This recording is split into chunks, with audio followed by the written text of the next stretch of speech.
Welcome back to the Business Immigration Benchmark. We hope you're having a good start to the summer months.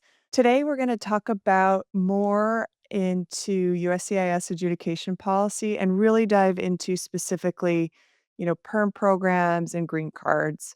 As we've seen in our benchmarking surveys, this often comes up as a challenge for global mobility leaders, for immigration programs, and for foreign nationals looking to make the US their permanent home. So, we're going to dive a little bit deeper and talk about trends that we're seeing in this space for 2025. We're going to talk about what employers need to be thinking about and also some frameworks for employers to work with their current counsel to develop their programs in light of these labor market perm program challenges. Let's dive right in. So, the new landscape. So, what's changed in 2025? Now, I know I've talked a little bit about it on previous episodes of what we're seeing from adjudication policies under the Trump administration. And, the first thing that we kind of can talk about here and is becoming more and more apparent is social media vetting. Now, this is for sure happening through Department of State, through visa interviews. So, folks that are entering the US for the first time and securing their visas through US consulate and embassies abroad, they're being asked to disclose all of their social media handles. So, we're definitely seeing the government care about what people are posting, where they're posting. But it's also happening in green card interviews. So I've had a few clients who have attended green card interviews. We're seeing folks continue to be interviewed through the green card process. We haven't seen that as a sort of holistic rollout pattern, but I have had clients called for interviews in the employment based case. Now, it always happens in the family based case. But in any event, either case, whether in the employment based or family based, at those interviews, USCIS officers are asking and reviewing social media handles. So we want all of our clients to be prepared, whether that's for visa interviews or for the green card interviews, to prepare for this type of screening and vetting. Another USCIS processing update, and this is in the green card application space, is the removal of the COVID-19 vaccination. So, under the previous Biden administration, the COVID-19 vaccine was required as part of the medical exam for green card applicants, and that has recently been removed. So, is not required to complete a valid medical exam. And one thing we are sure to advise our clients when they are ready to file their green card application or the Form I-485 is you must file with a medical exam. So, in previous policies under previous administrations, it wasn't always required to file the medical exam. But now it is required to file with the medical exam. And just know that now the COVID-19 vaccine is not a required part of that medical exam.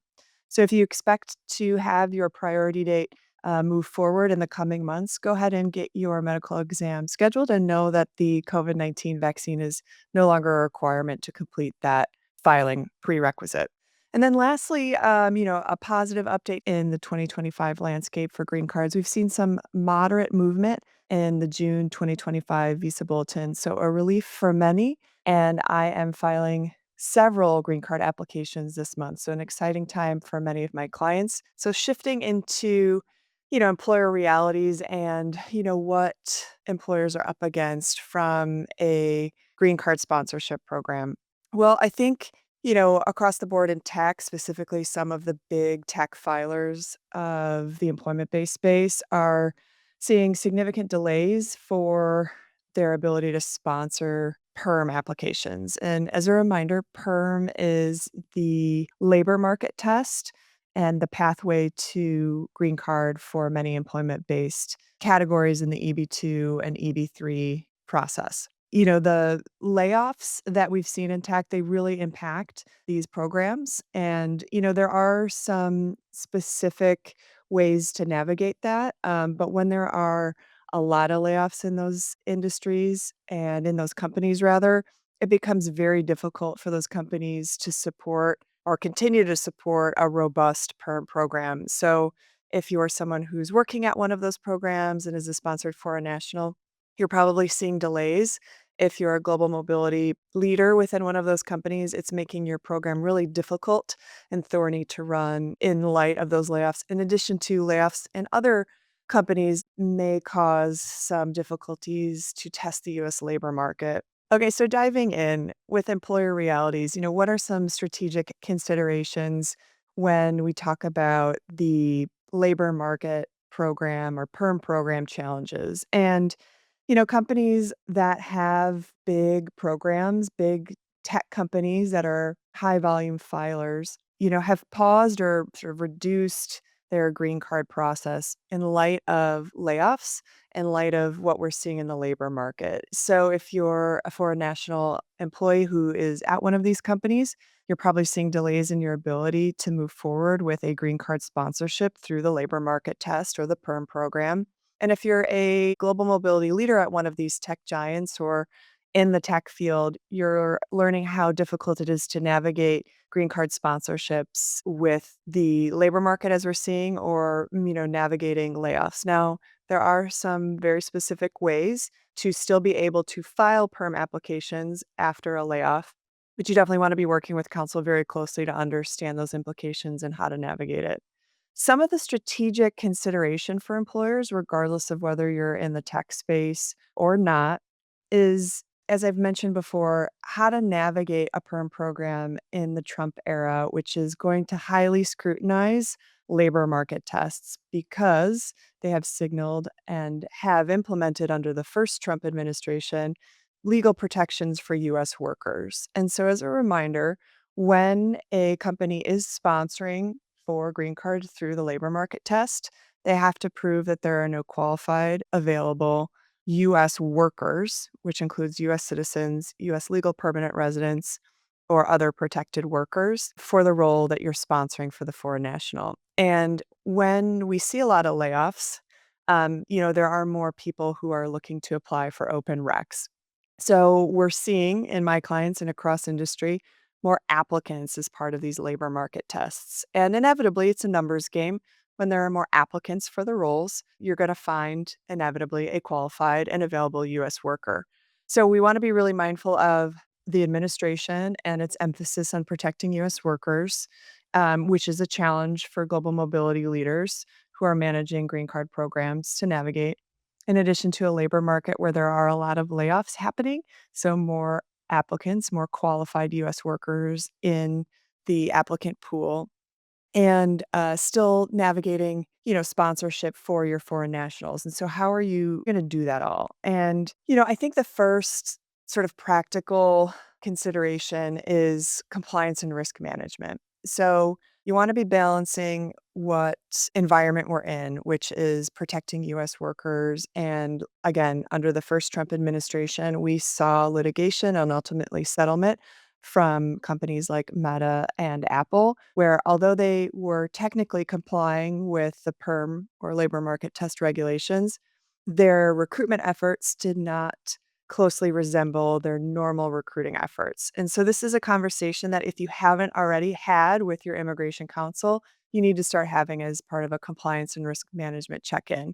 And it really boils down to the question of, are you posting your perm position on your company's website? That often is the biggest challenge for companies to wrestle with. By posting on the company's website, you would then be most closely reflecting your company's normal recruitment patterns. And this is sort of one of the biggest pieces that came out of the Apple and Meta litigation in 2019 and 2020 is the Department of Justice's recommendation to have this perm recruitment most closely aligned to the company's normal recruitment. So despite, following all the perm recruitment checklists, if you aren't posting on your company's website, are you in good faith replicating what your company would normally do for recruitment? And so that's going to be something you're going to have to discuss with your immigration counsel. You're probably going to need to bring in lots of other stakeholders within your company because this is really what it boils down to. Now, I can't make a recommendation here on this podcast for educational purposes, but that's really, I think, what my clients struggle with.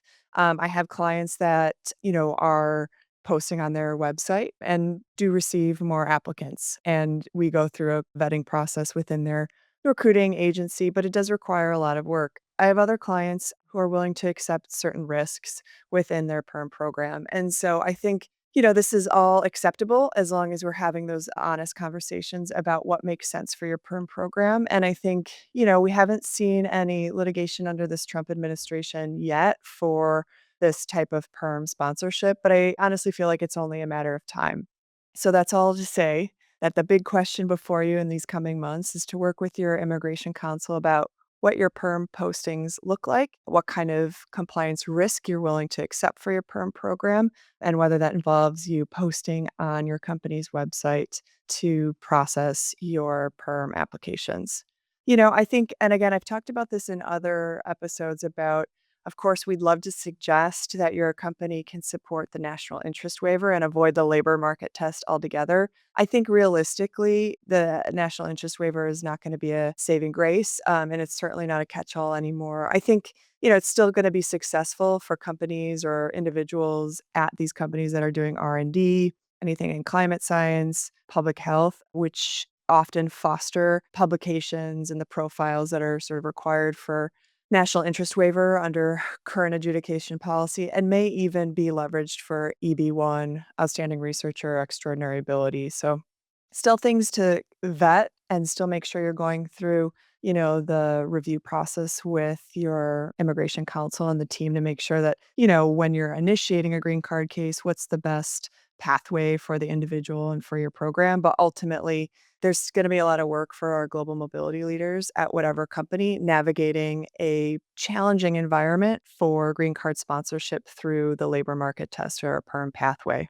And the last thing I'll note and close out here is advocacy. One thing that employers can be doing through their general counsel or advocacy offices, if your company has those, is, to have some statements, or if that's possible, make some statements for updating the Department of Labor's Schedule A list to include more STEM occupations to alleviate the stress of being able to sponsor these qualified foreign national employees that you have a hard time finding in the US labor market. So we can't change the laws without Congress making some changes in the laws to make it easier for employers to employ very qualified and unavailable positions in the US market. So I think 2025 is the year of compliance and risk management. Understanding where the shifts are, understanding where the risks are going to require a lot of close partnership with your immigration counsel to understand where your program stands and make recommendations for how to adopt for future challenges and changes. So, thanks again for joining me. Thanks for tuning in and stay compliant out there.